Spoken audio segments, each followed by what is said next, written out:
Chapter 4 Visiting Mrs. Murphy. Roads weren't marked very well in those days, and Dad never believed in signs anyway. Probably some kid has changed those arrows around, he would say, possibly remembering his own youth. Seems to me that if we turned that way the arrow says, we'd be headed right back where we came from. The same thing happened with the automobile blue book, the tourist's Bible in the early days of the automobile. Mother would read to him, 6/10 of a mile past windmill, bear left at brick church, and follow paved road. That must be the wrong windmill, Dad would say. No telling when the fellow who wrote that book came over this road to check up on things. My bump of direction tells me to turn right. They must have torn down the windmill the book's talking about. Then after he'd turned right and gotten lost, he'd blame Mother for giving him the wrong directions. Several times he called Anne up to the front seat to read the blue book for him. Your mother hasn't a very good sense of direction, he'd say loudly, glaring over his pince-nez at Mother. She tells me to turn left when the book says to turn right. Then she blames me when we get lost. Now you read it to me just like it says. Don't change a single word, understand? And don't be making up anything about windmills that aren't there or non-existent brick churches just to confuse me. Read it just like it says. But he wouldn't follow Anne's directions either, and so he'd get lost just the same. When things looked hopeless, Dad would ask directions at a store or filling station. He'd listen and then usually drive off in exactly the opposite direction from the one his informant had indicated. Old fool, Dad would mutter. He's lived 5 miles from Trenton all his life and he doesn't even know how to get there. He's trying to route me back to New York. Mother was philosophical about it. Whenever she considered that Dad was hopelessly lost, she'd open a little portable icebox that she kept on the floor of the car under her feet and hand Jane her bottle. This was Mother's signal that it was time to have lunch. All right, Lily, Dad would say. Guess we might as well stop and eat. While I get my bearings, you pick out a good place for a picnic. While we were eating, Dad would keep looking around for something that might be interesting. He was a natural teacher and believed in utilizing every minute. Eating, he said, was unavoidable delay. So were dressing, face washing, and hair combing. Unavoidable delay was not to be wasted. If Dad found an ant hill, he'd tell us about certain colonies of ants that kept slaves and herds of cows. Then we'd take turns lying on our stomachs, watching the ants go back and forth, picking up crumbs from sandwiches. See, they all work and they don't waste anything, Dad would say, and you could tell that the ant was one of his favorite creatures.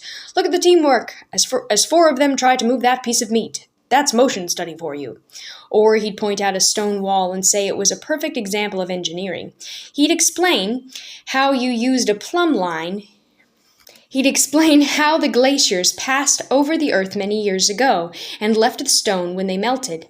If a factory was nearby, he'd explain how you used a plumb line to get the chimney straight and why the windows had been placed a certain way to let in the maximum light. If the factory whistle blew, he'd take out his stopwatch and time the difference between when the steam appeared and when we heard the sound. Now take out your notebooks and pencils and I'll show you how to figure the speed of sound, he'd say. He insisted that we make a habit of using our eyes and ears every single minute. Look here, he'd say. What do you see? Yes, I know, it's a tree, but look at it, study it. What do you see? But it was Mother who spun the stories that made the things we studied really unforgettable. If Dad saw motion study and teamwork in an anthill, Mother saw a highly complex civilization governed perhaps by a fat old queen who had 1,000 black slaves bring her breakfast in the morning.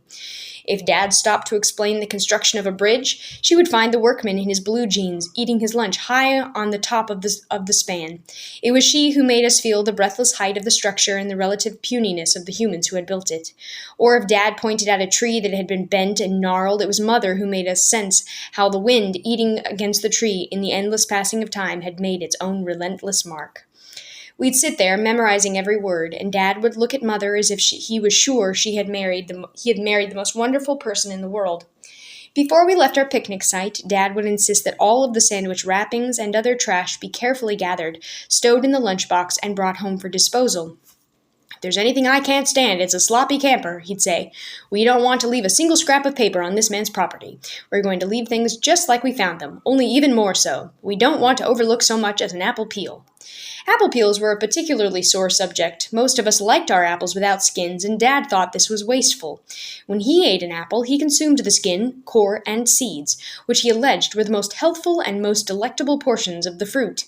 Instead of starting at the side and eating his way around the equator, Dad started at the North Pole and ate down through the core to the south. He didn't actually forbid us to peel our apples or waste the cores, but he kept referring to the matter so as to let us know that he had noticed what we were doing.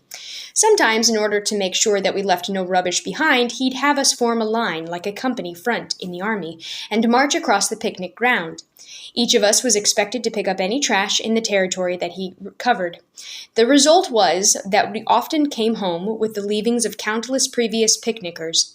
"I don't see how you children can possibly clutter up a place the way you do." Dad would grin as he stuffed old papers, bottles, and rusted tin cans into the picnic box. "That's not our mess, Daddy. You know that just as well as we do. What would we be doing with empty whiskey bottles and last year's copy of the Hartford Courant?" "That's what I'd like to know," he'd say while sniffing the bottles. Neither Dad nor Mother thought filling station toilets were sanitary. They never elaborated about just what diseases the toilets contained, but they made it plain that the ailments were both contagious and dire. In comparison, leprosy would be no worse than a bad cold. Dad always opened the door of a public restroom with his coat tail, and the preparations and precautions that ensued were unavoidable delay in its worst aspect. Once he and Mother had discarded filling stations as a possibility, the only alternative was the woods. Perhaps it was the nervous strain of enduring Dad's driving. Perhaps it was simply that 14 persons have different personal habits. At any rate, we seemed to stop at every promising clump of trees. "I've seen dogs that paid less attention to trees," Dad used to groan. For family delicacy, Dad coined 2 synonyms for going to the bathroom in the woods. One was visiting Mrs. Murphy, the other was examining the rear tire. They meant the same thing. After a picnic, he'd say, "How many have to visit Mrs. Murphy?" Usually nobody would, but after we'd been underway 10 or 15 minutes, someone would announce that he had to go. So Dad would stop the car, and Mother would take the girls into the woods on the one side of the road, while Dad took the boys into the woods on the other. "I know every piece of flora fauna from Bangor, Maine to Washington, D.C., Dad exclaimed bitterly. On the way home, when it was dark, Bill used to crawl up into the swivel seat right behind Dad. Every time Dad was intent on steering while rounding a curve, Bill would reach forward and clutch his arm. Bill was a perfect mimic. He'd whisper in Mother's voice, "Not so fast, Frank, not so fast." Dad would think it was Mother, grabbing his arm and whispering to him, and he'd make believe he didn't hear her. Sometimes Bill would go into the act when the car was creeping along at a dignified 30, and Dad finally turned to Mother disgustedly and say, "For the love of Mike, Lily, I was only doing 20.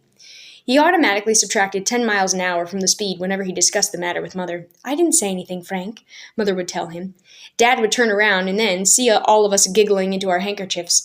He'd give Bill a playful cuff and rumple his hair. Secretly, Dad was proud of Bill's imitations. He used to say that when Bill imitated a bird, he, Dad, didn't dare to look up. "You'll be the death of me yet, boy," Dad would say to Bill. As we'd roll along, we'd sing 3 or 4-part harmony, with Mother and Dad joining in as soprano and bass. "Bobolink swinging on the bough, love's old sweet song, our Highland goat, I've been working on the railroad, what do only children do with themselves?" We'd think. Dad would lean back against the seat and cock his hat on the side of his head. Mother would snuggle up against him as if she were cold. The babies were asleep now. Sometimes Mother turned around between songs and said to us, "Right now is the happiest time in the world," and perhaps it was.